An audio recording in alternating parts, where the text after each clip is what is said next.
Hello, today I will be servicing this Aiwa cs-p55. I bought it at a car boot sale today for £3 and it seems to work, it's alright.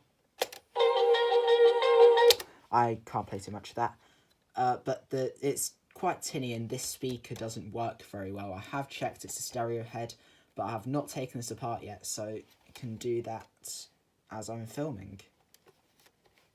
It's got play, rewind, fast forward, stop, also record, cue sound, which I don't know what that does, volume wheel,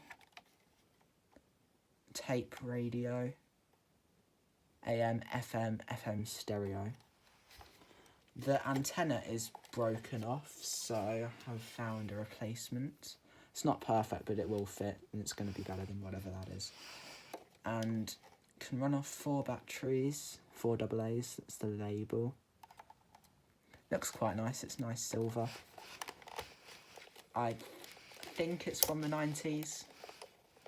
It might be newer, but I don't think so. 4 AA's in there, and probably OSC or beat cancel. Not quite sure about that. But yeah, it's the radio tuner. And there's a sticker here, it's original. Unfortunately, it's covering up like the speaker, which might be part of the reason why I can't hear it very well from here. So, I don't know whether to take that off or not. I don't think I will. And doesn't auto eject, you've got to pull this door. There's the mechanism, it looks okay, the motor looks fairly small, like one in a Walkman would be.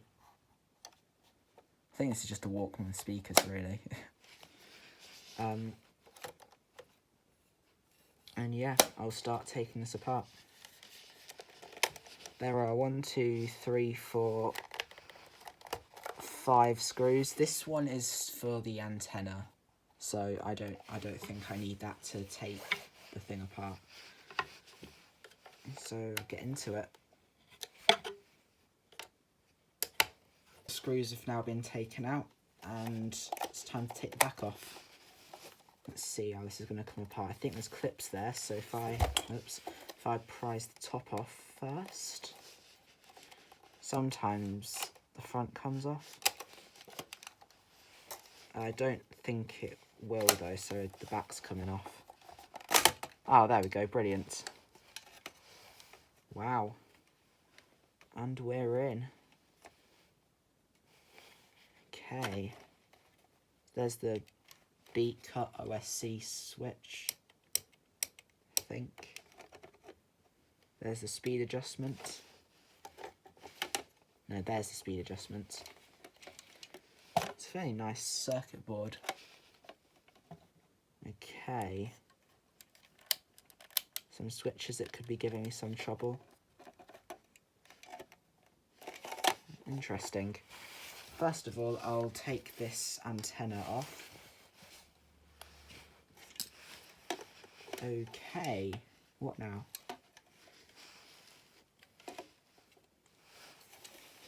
Rearrange it. Okay. Got 2 screws holding the board in. And a tape mechanism. It is a Tenashin tape mechanism, which always bodes well, doesn't it? It is a Mabuchi motor, I can see. It says RD 239510, 1995, hopefully. And 2 of the world's worst speakers. I'll get this board off now. Judging by the components, I believe it could be 95 because I see some variable transformers in it, which are definitely not around anymore in anything modern, or more modern even. Okay, I am back and I managed to get the board out. This is, I had to take the volume knob off and cut some cable ties because it was holding it too tightly in. The speakers say 9907 on them. Could that mean 1999? On the power adapter it also said 99 on it, so maybe this is 1999, which would still be fine. Okay, I've got this LED out. Ah, brilliant, that's the whole thing. Great, you can now see this, the switch. And some of the other components. These capacitors look really old. They've also been marked as if they've been replaced, but I doubt that because of how this thing, it looked like it was factory. Okay, this is a Tenashin mechanism. There's the Tenashin logo. And we've got two rather worn out belts. This one's alright, but I'm still going to replace it. That's going to be doing the wow and flutter. This mechanism really isn't brilliant, so yeah. Never going to get high quality sound from this. Let's see how much the stretch range is. It has to stretch not very far to get over it, and it's so weak. Yeah, that needs replacing. Okay, so I can replace these two belts. That's alright. And I'll clean some of the contacts on the switches because I believe that's what might be causing one of the speakers to be naff. Here's the board. It's got only 3 chips on it, I think. Headphone jack, power adapter, more switches. What fun. The rec switch, the rec/play switch, and whatever this is. And these are the components, these variable transformers, that you don't find in anything really new. That's why I think it is as old as it is. Oh wait, we've also got another vertical chip thingy here. Okay, interesting. This is the first time I've actually seen a Tenashin mechanism, like actually labelled Tenashin. I will get the replacement belts and be back with you when I have them. I have returned once again with the new belts. I've just got them from a grab bag sort thing, and I think they're alright. The thickness is fairly consistent. I haven't noticed too many issues with them. And especially for something like this, these will be perfectly fine. Okay, time to fit them. Start with the smaller one. I'll get that around the capstan. Lovely. I'll put that around. There we go, and that's got good traction, that's good, and it's not too tight either. With belts, you want to get them as loose as possible while having good traction. If the traction's perfect, you should be as loose as possible to not pull on the thing too much. I know Hooke's law and stuff, but you know. Yeah, that seems to be alright, and it's got good traction, so that'll help a bit with the wow and flutter. It is a fairly cheap Tenashin mechanism, but oh well.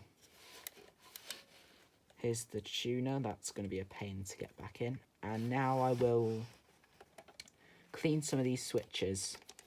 I've got a little bottle of isopropyl alcohol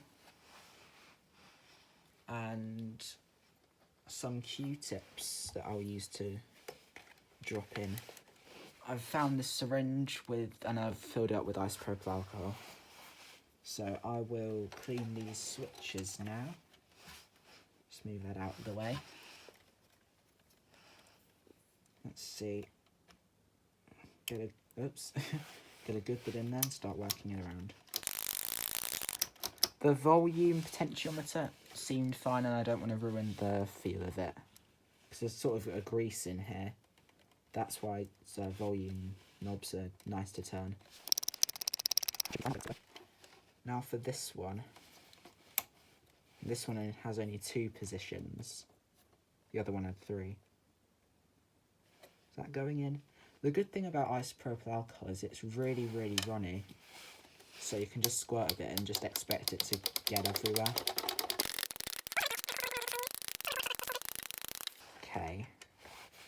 I'll do the beat cut switch. It seems fairly manky actually.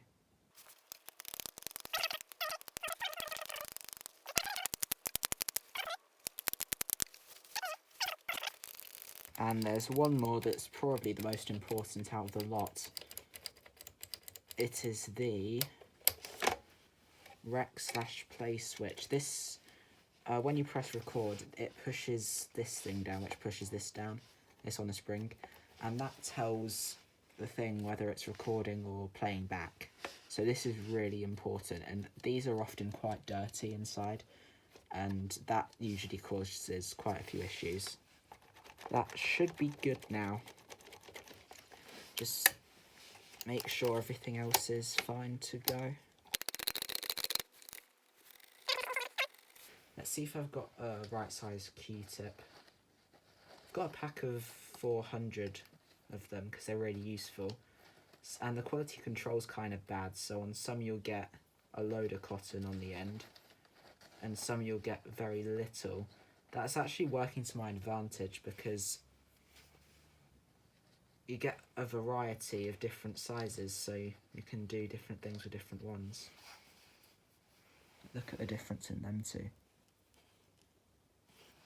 I'm going to use this to clean the headphone jack, because they're usually quite scratchy. That fits nicely.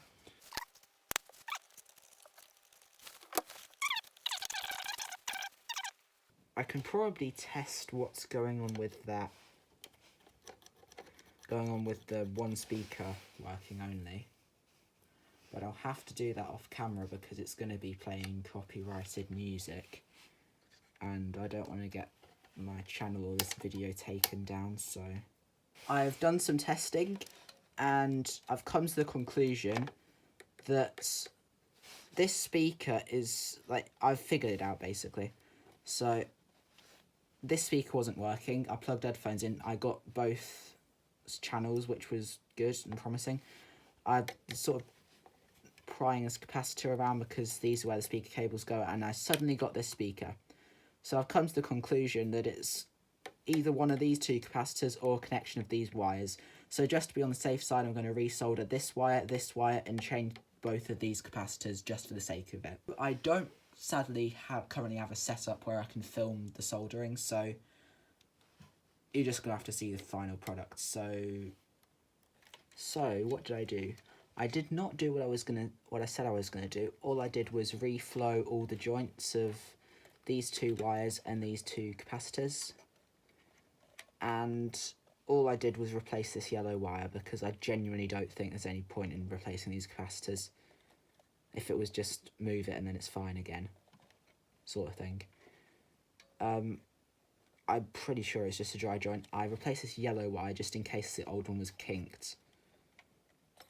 And that's why I got it working, or something like that. And plug it in and test it quickly. Let's see. See if I can do this quick enough.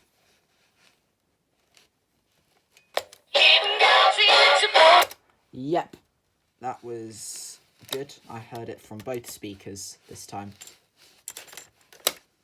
Lovely. So that works. I know, a very thorough test. Isn't it brilliant? That all seems fairly well and good. Now I see the only thing left to do is put this back together. I want to have a look at the speed adjustment. This little hole. Let's see if I can show the camera. Sort of, I'm not sure if you can really see that properly. There's a small hole at the back you can get into, but it's not really brilliant because, well, I don't have a screwdriver that can really properly do that. I do, however, have this one that can fit in that hole perfectly. Yes, it fits in that hole perfectly, but it doesn't fit through the back. So if I adjust the speed while the back's off, I can then put it back together after that and it'll be well and good. How I adjust the speed is I have a tape that I play. It's a pre-recorded tape that I then play. I then play the real music, and then at the same time then realise if this is playing slow or fast and adjust it, and just keep doing that until it's right. I haven't got one of them fancy wow and flutter meters that measure speed. I don't really know how to get one, so for now this is fine. I've got the board back in now, so I'm going to put the board screws in.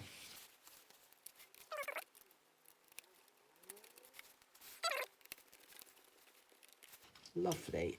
Speed will be adjusted off camera. See you when that's actually done.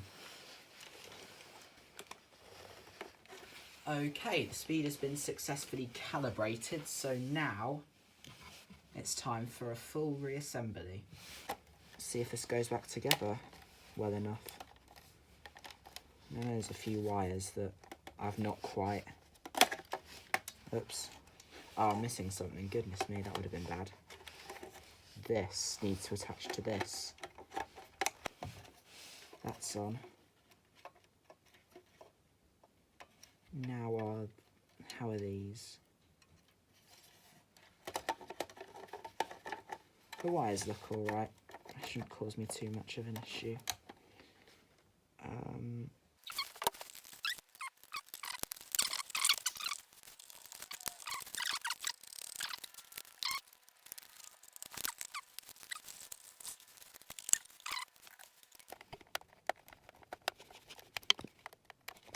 There's screw number 1, and I'll see you when the rest are back in.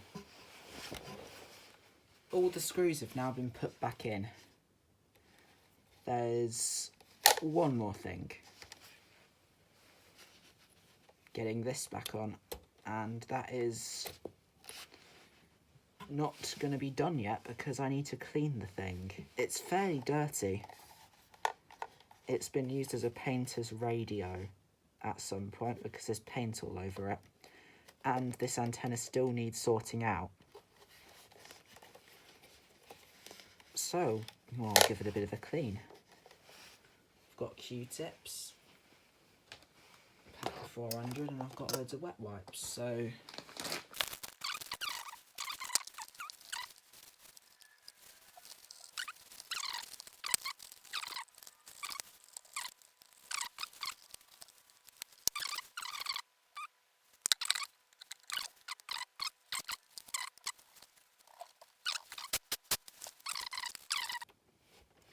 Brilliant, and I'm going to leave this sticker on because it's not the thing that was affecting this speaker.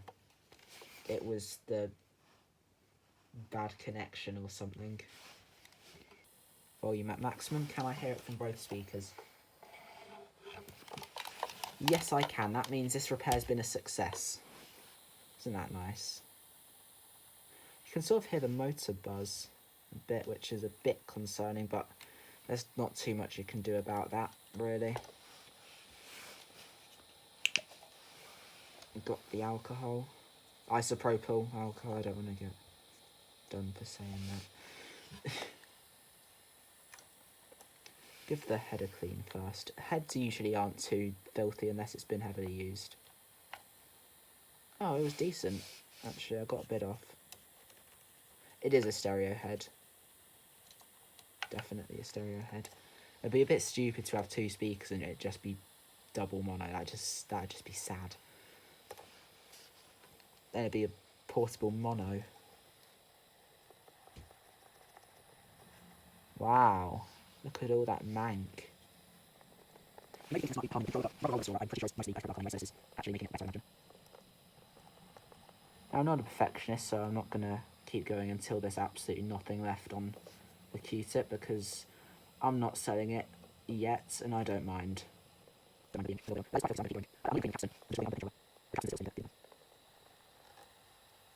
Is that grey? Yeah, it's being less brown. I think I'm just wearing down the surface of the pinch roller for now. So I'll switch to doing the capstan.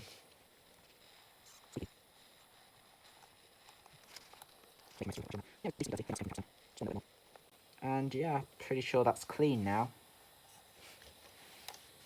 Now, adjusting the azimuth is incredibly important. On these, I've had many cassette players before that just sounded awful. And like there's either no high end or the low end is awful with the sound. And you just get a screwdriver, something like this. This is like my favourite screwdriver. And put it in. There'll usually only be one hole. This isn't the correct hole for this particular model. It's this one. And I'm pretty sure it's fine, so I'm not going to adjust that. I've already done it. And yeah, that's usually how you do it. Now these speakers are fairly tinny, so there's not much high end. There's nothing you can do about that, it's just the model. And one last thing, you can replace this awful antenna, the screw, and there's usually a few washers in between. Is there?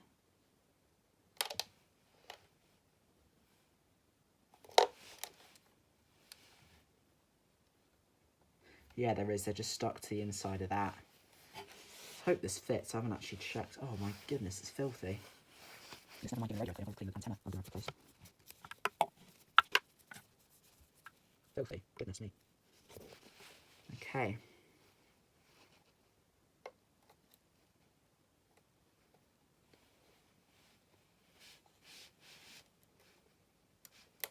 Brilliant. Okay. That seems to be alright, and this antenna does go quite far. Decent. Does it go in? Does it like fit? It's a bit tight, it might break something, but it's fine. Yeah, it's sort of what it would originally have been. Lovely. If anyone has any idea what Q sound is, and if anyone knows OSC is definitely meaning beat cut, then please tell me. I'll do one final test. I can only really put a few seconds on here though.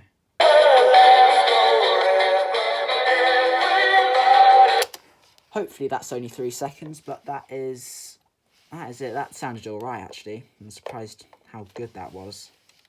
Yeah, fairly happy with how this turned out. Thank you for watching the probably half hour of this, I don't know.